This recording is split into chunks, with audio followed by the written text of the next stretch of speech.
السلام عليكم ورحمة الله وبركاته. اللهم صل وسلم وبارك على سيدنا محمد. يا مساء الفل على عيونكم. ازيكم حبايب قلب؟ عاملين ايه؟ يا رب تكونوا بخير، يومكم كله خير وفرحة وبركة وسعادة. قبل ما نبتدي الفيديو ما تنسوناش باللايك، كل ما اشتركش في القناة يا ريت يشرفني وينورني بالاشتراك وتعليق جميل منكم. ان شاء الله مع بعض النهارده هنعمل اطعم واحلى فراخ بمنتهى السهولة هتعمليها. نقول بسم الله والصلاة والسلام على اشرف خلق الله وندخل على بركة الله نبتدي الفيديو.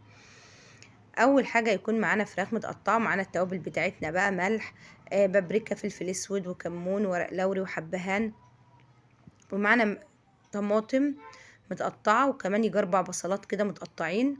معانا طبعا توم باودر، رشه من القرفه. هنبتدي بقى ايه نحط كل الخليط ده مع بعضه. معانا كمان حوالي كده ايه 4 معالق من الصلصه.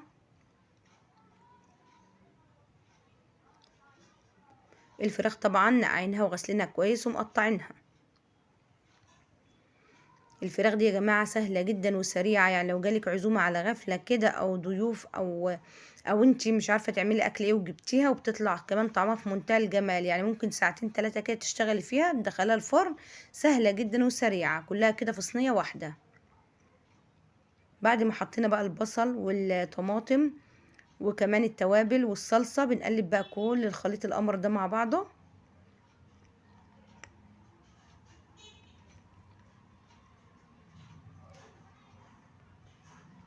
دي صينية المستعجلين يا جماعة، المستعجل كده وعايز الحاجة بسرعة وسهلة كده بتبقى في منتهى الجمال.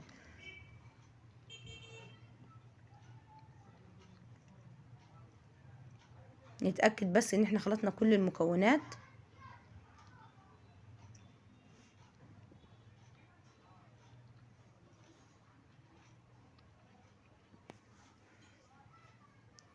طبعا لما بتحط عليها كل الحاجات دي بنسيبها كده حوالي ايه مثلا ساعتين 3، ما بتاخدش وقت برضو.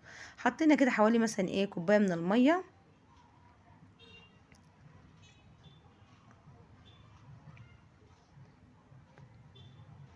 كده كده الخضار بتاعنا هينزل مية منه برضو.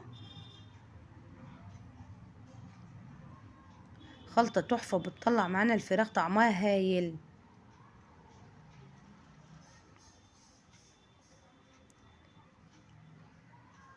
كده تمام. نبتدي بقى ايه قطعة كده من الفراخ كده نغلفها بالخليط بتاعنا ده.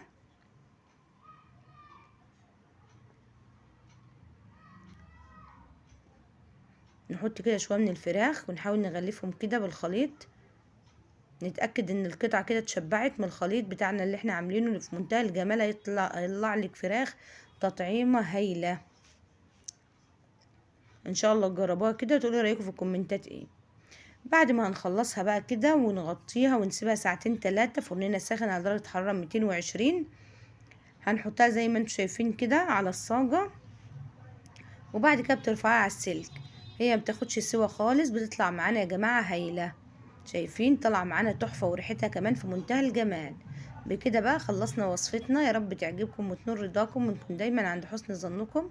انتظروني في فيديو جديد ووصفة جديدة، واسيبكم بخير واشوفكم بخير، والسلام عليكم. دمتم في امان الله وانتم مع الف سلامة، وكل سنة وانتم طيبين.